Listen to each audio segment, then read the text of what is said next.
આદિવાસી સંસ્કૃતિનું એક એવું કલ્પવૃક્ષ જેને સાક્ષાત દેવતુલ્ય ગણવામાં આવે છે।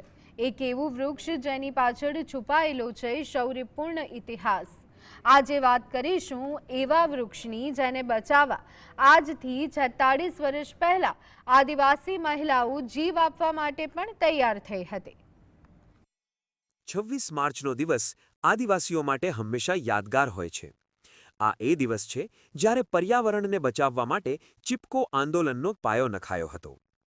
પરંતુ બહુ ઓછા લોકો જાણે છે કે ઉત્તરાખંડના પહાડોમાં શરૂ થયેલા આ આંદોલનની પ્રચંડ અસર છોટાઉદેપુરમાં પણ જોવા મળી હતી। આજે આ આંદોલનને કારણે જ લાખોની સંખ્યામાં મહુડાના વૃક્ષો અડીખમ ઊભા છે। તે વખતે આ લોકો ત્યાંથી રજૂઆત કરી ભાઈને કે અમારા વિસ્તારની અંદર મહુડા છે એ કાપી નાખવા માંગે છે અને અમારું રોટી છીનવાઈ જવાની છે।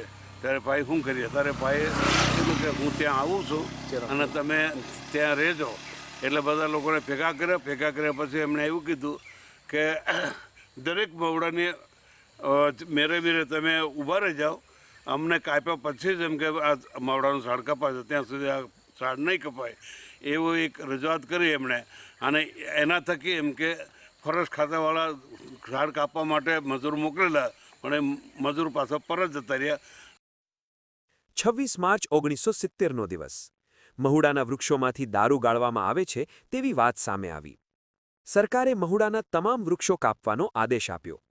વૃક્ષોને બચાવવા ઉત્તરાખંડમાં સુંદરલાલ બહુગુણાની આગેવાનીમાં ચિપકો આંદોલન શરૂ થયું, જેની સીધી અસર છોટાઉદેપુર જિલ્લાના નાલેજ પીપલેજના જંગલોમાં જોવા મળી।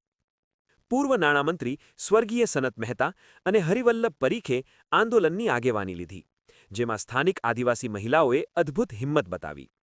જ્યારે વન વિભાગના કર્મચારીઓ કુહાડી લઈ વૃક્ષો કાપવા આવ્યા ત્યારે મહિલાઓ મહુડાના વૃક્ષોને બાથ ભીડીને ઊગી રહી।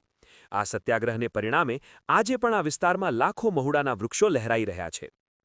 અને એના થકી અમારી રોજીરોટી હતી તે છીનવાવાની હતી પણ તે બચી ગઈ। અને આજે તમે છોટા તાલુકા જિલ્લાની અંદર કોઈ પણ ઠેકાણે જોશો તો મહુડાનું ઝાડ તમને જોવા મળશે। અને જો એ ના કર્યું હોત હરિવલ્લભ પરીખ તો આજે અમારે ત્યાં મહુડાનું ઝાડ જોવા મળતું નહીં।